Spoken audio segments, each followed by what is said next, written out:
بسم الله الرحمن الرحيم. إخواني أخواتي، الكثير من الأسئلة تأتي: كيف الوصول إلى الله؟ كيف الوصول إلى درجة الولاية؟ ما هي الطريقة؟ ما هو السر؟ هناك مفتاح من أهم وأعز وأسرع المفاتيح التي توصلك إلى ولاية الله وحب الله لك. هذا المفتاح تكلم به الكثير، ولكن من عظمته يجب أن نعود إليه ونتكلم بوضوح أكثر. يقول العلماء: من أعطي الذكر فقد أوتي منشور الولاية، يعني الكتاب الرسمي من الملك بالقرب والولاية والخصوصية.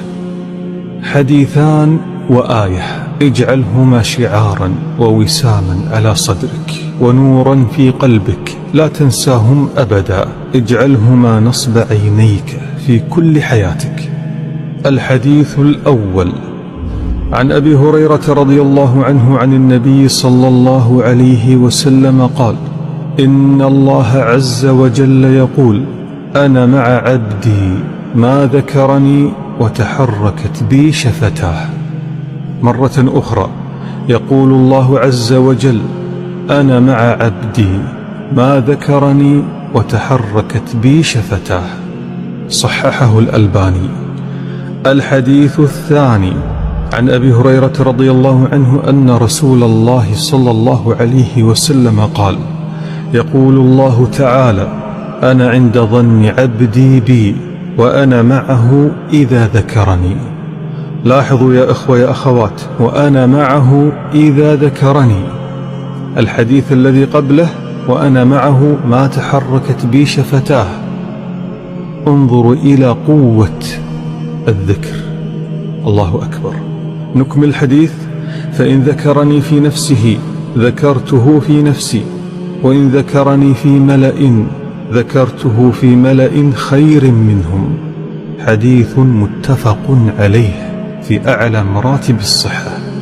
والآية العظيمة التي تتوج هذان الحديثان قوله عز وجل: فاذكروني أذكركم.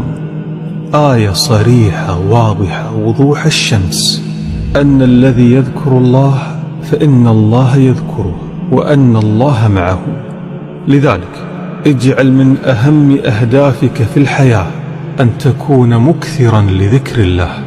والله يا أخوة لا أبالغ إذا قلت لكم أن ملازمة الذكر فيه أمور عجيبة، وسترى ستدخل في عالم آخر. سترى القدرة الإلهية، سترى الحب الإلهي، سترى المعية الإلهية. لذلك يا إخوة يا أخوات، اجعل من أهم الأهداف في حياتك أن أكون مكثرا لذكر الله، صاحبا لذكر الله.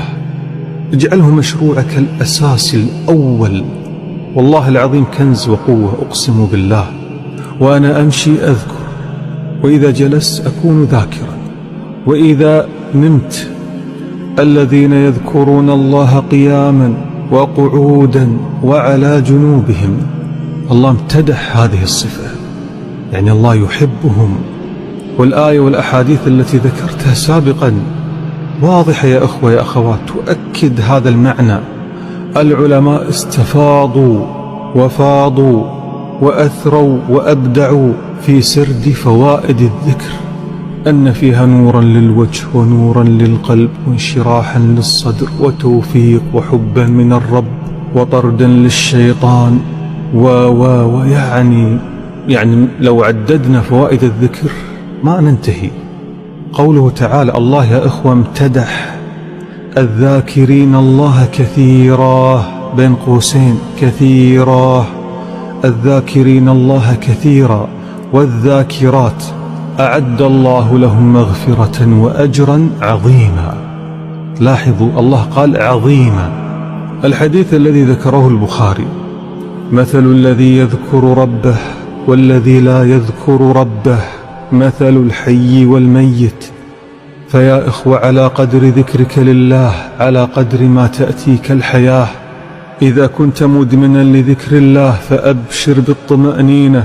قال سبحانه وتعالى: الذين آمنوا وتطمئن قلوبهم بذكر الله، ألا بذكر الله تطمئن القلوب.